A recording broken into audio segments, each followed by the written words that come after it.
Hello everybody, and once again welcome back to How to Guide YouTube channel. Today in this video I'm going to show you how you can use dark mode on TikTok, so make sure you follow my step till the end. First thing first, I assume that you already have an account on TikTok and already logged in, and right after that you'll be able to see the interface of TikTok app on the screen, where you can see profile icon at top right corner. Just hover over there and you'll be able to see the dark mode on in the screen, where you simply need to enable this option and you'll be able to read dark mode successfully. So basically this is how you can use dark mode on TikTok app, and if you still encounter any issue during this process, please leave a comment and I'll be happy to assist you.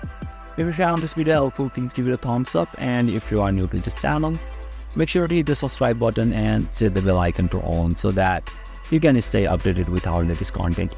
Thank you for watching, and I'll see you next time.